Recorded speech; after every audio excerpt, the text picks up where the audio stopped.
રાજકોટના ઇતિહાસનું સૌથી મોટું ડિમોલિશન થયું જંગલેશ્વર વિસ્તારમાં ડિમોલિશનની કામગીરી શરૂ છે।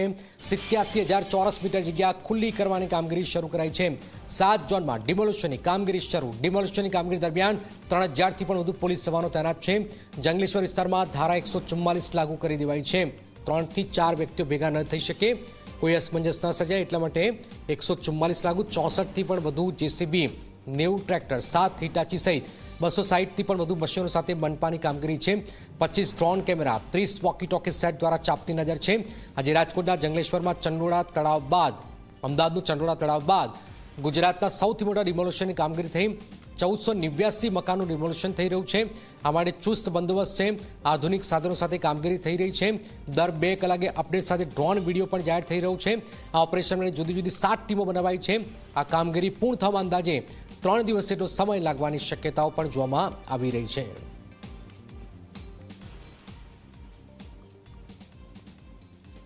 હાલમાં જંગલેશ્વર વિસ્તાર જે છે ભક્તિનગર પોલીસ સ્ટેશનમાં આજી નદીના કિનારે પેરેલલી આવેલો છે। એમાં ટીપી રોડ અને આઈડેન્ટિફાઈડ જે રાજકોટ મ્યુનિસિપલ કોર્પોરેશન દ્વારા ડિમોલિશનની આખી પ્રોસેસ ચાલી રહી છે।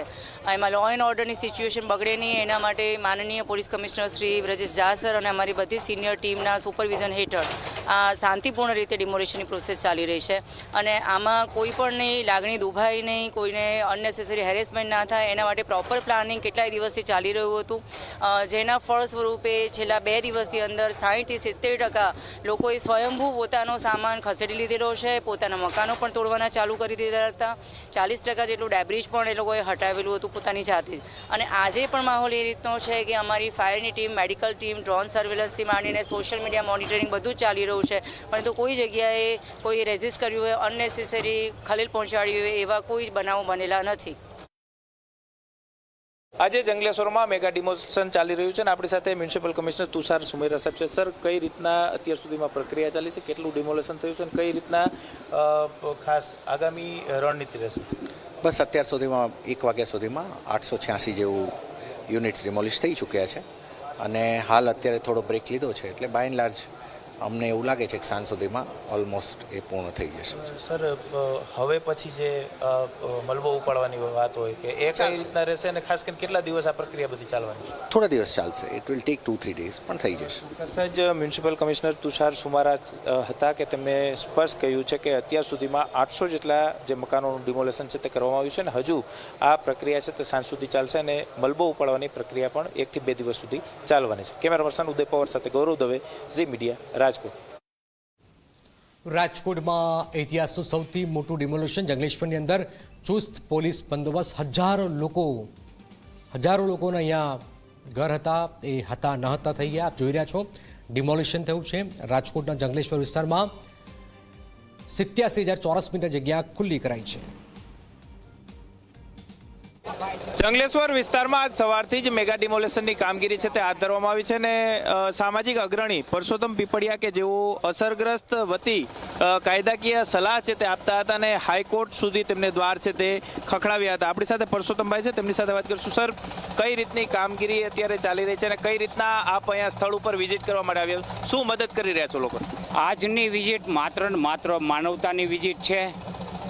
અહીંયા જે લોકોના મકાન પડી રહ્યા છે તેને અને જે કર્મચારી રાત દિવસ ખડે પગે છે તેના માટે અમે 3000 ફૂડ પેકેટો લઈને આવ્યા છીએ અને જેને ભાડાની સગવડતા નથી એને ભાડું આપવા માટે અહીંયા સ્થાનિક આગેવાનોને 1,11,111 તમે સુપરત કરવાના છે।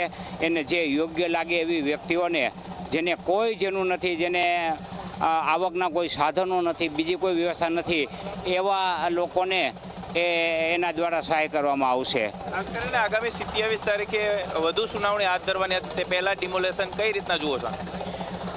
એ આમ માનવતાનું હનન છે। કાયદાકીય રેમેડી મેળવવાનો તમામને અધિકાર છે અને અમારી માંગણી કોઈ ડિમોલેશન અટકાવવાની પણ નથી, પણ ડિમોલેશન પહેલાં પુનઃવસન થાય, એમને કંઈક અવેજીની જગ્યાઓ મળે કે એમને અવેજીની સગવડતાઓ મળે, એ સિવાય અમારી કોઈ માંગણી છે નહીં।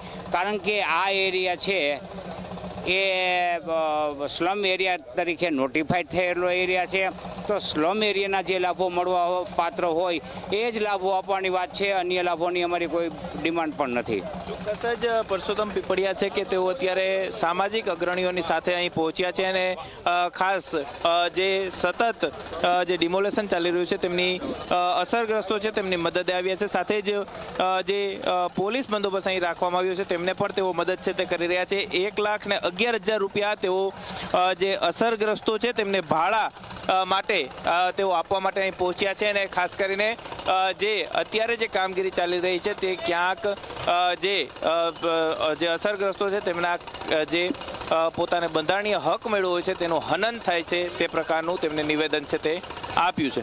કેમેરા પર્સન ઉદય પવાર સાથે ગૌરવ દવે, ઝી મીડિયા, રાજકોટ.